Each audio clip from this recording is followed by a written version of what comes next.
نہیں عاشق اتاری بول رہا ہوں گلزار طیبہ سے۔ یہ مسئلہ یہ ہے کہ جو خلا جو ہوتی ہے، خلا لینے سے طلاق ہو جاتی ہے کہ نہیں ہوتی؟ جی حضور، خلا لینے سے طلاق ہو جاتی ہے نہیں، خلا کیا ہوتی ہے؟ الحمدللہ رب العالمین والصلاة والسلام علی سید الانبیاء والمرسلین۔ جی، خلا کے ذریعے بھی نکاح زائل ہو جاتا ہے اور خلا بھی طلاق ہی ہوتی ہے۔ ٹھیک ہے۔ خلا کا مطلب یہ ہے کہ مال کے ذریعے نکاح کی ملکیت کو زائل کرنا۔ صحیح۔ یعنی جو عام طلاق ہوتی ہے وہ شوہر اپنی رضامندی سے دیتا ہے، لیکن خلا میں یہ ہے کہ عورت اپنا جو مہر لیا ہے وہ مرد کو واپس کرے اور اس کے بدلے میں جو طلاق وہ لے گی اس کو خلا کہتے ہیں۔ ٹھیک ہے۔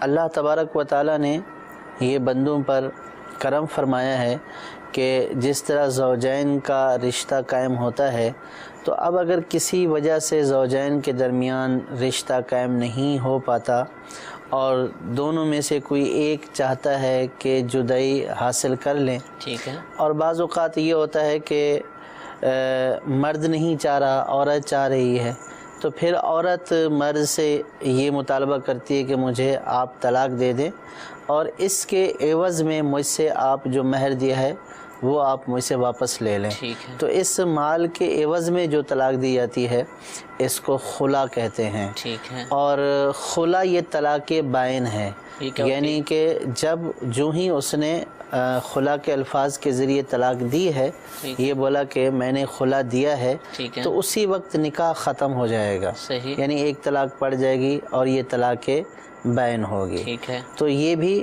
طلاق ہے، باقاعدہ طلاق ہے، اور یہ بھی نکاح کو ختم کر دیتی ہے۔ اس کے بعد دوبارہ رجوع وغیرہ ہوتا ہے؟ جی، اب اس صورت میں یہ ہے کہ اگر پہلے اس نے جو ہے وہ ایک طلاق دی ہوئی ہے یا پہلے کوئی طلاقیں نہیں دی ہوئی، یہی جو ہے وہ خلا کے ذریعے ہی طلاق دی ہے، تو اس صورت میں رجوع ہو سکتا ہے، عدت میں بھی اور عدت کے بعد بھی، لیکن یہ رجوع نکاح کے ذریعے ہوگا۔ ٹھیک ہے۔ کیونکہ اس طلاق نے، خلا نے نکاح کو بالکل قطع کر دیا ہے، ختم کر دیا ہے، تو اب یہ طلاق رجعی والی صورت میں صرف رجوع کر کے نکاح نہیں جڑے گا، بلکہ نکاح ختم ہو چکا ہے، اثر نو دوبارہ نکاح کر کے ہی یہ دونوں میاں بیوی بنیں گے۔ ٹھیک ہے۔ اور طلاق کے آسان مسائل سیکھنے ہوں تو کتاب کا نام ہے طلاق کے آسان مسائل، مفتی محمد قاسم اتاری دامت برکاتہم العالیہ کی یہ کتاب ہے، اور المکتبۃ المدینہ سے یہ شائع بھی ہو چکی ہے، دعوت اسلامی کی ویب سائٹ پر بھی موجود ہے، اور دارالافتاء اہل سنت کی اپلیکیشن کے اندر بھی الحمدللہ یہ کتاب